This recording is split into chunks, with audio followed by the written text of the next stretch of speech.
100 रुपैयाँको घडी लाए पनि 1 लाखको घडी लगाए पनि समय त एउटै बताउँदो रहेछ। अनि प्लेनमा चढेर जाँदा इकोनोमी क्लासमा बसे पनि बिजनेस क्लासमा बसे पनि पुग्ने समय त एउटै हुँदो रहेछ। मान्छे सबै छन् यहाँ, तर जाने ठाउँ त त्यो पशुपतिको घाटै हो हजुर। मर्दाखेरि सबैले जानै पर्छ, माटोमा मिल्नै पर्छ। यो निश्चित रूपमा अनुभवले बताएका केही चीजहरू हुन्। यो छोटो समयमा यी ग्रन्थहरूले यही सत्यतालाई बोध गराइदिँदो रहेछ। हामीलाई लाग्छ नि मसँग धेरै समय छ, मसँग यति धन छ, मान्छे दिनै पछि गन्छ, सोच्छ, मनन गर्छ, तर के थाहा भरे बेलुका प्राण गएर त्यो जहाँ थियो त्यो त्यही रहन्छ कि? त्यो पनि त कल्पना गर्नुपर्छ कहिलेकाहीँ। तब मात्र मान्छेलाई अहंकार हुँदैन हजुर। मान्छेले यही सोच्दा सोच्दै भित्र अहंकार पैदा गर्छ।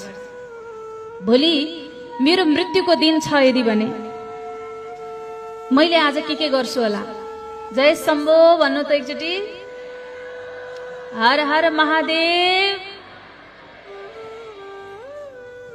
भगवान भोले बाबाको महामन्त्र पञ्चाक्षर महामन्त्र, हामीले कथाको सुरुवातमा त्यही महामन्त्रबाट कथालाई प्रारम्भ गर्यौं।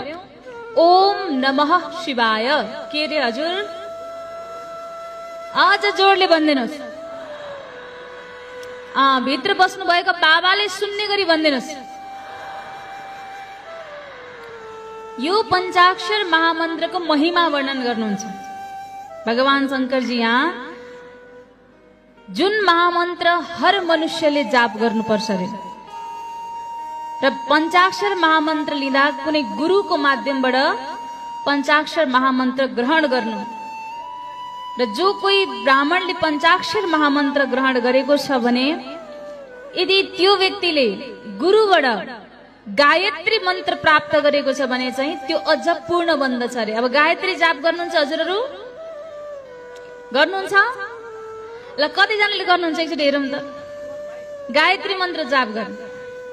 हाम्रो क्यामेराम्यान भाइहरू त कसैले हातै उठाउनु भयो। एकचोटि राधे राधे भन्दिनु हजुर।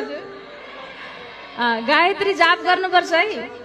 के भनेको छ भने देवी भागवतमा गायत्री जाप नगर्ने व्यक्तिले दिएको दान पनि ठिक छैन, लिने व्यक्ति पनि ठिक छैन। फेरि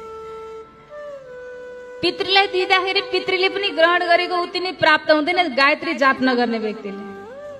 हजुर सबैले जाप गर्नुहोस्।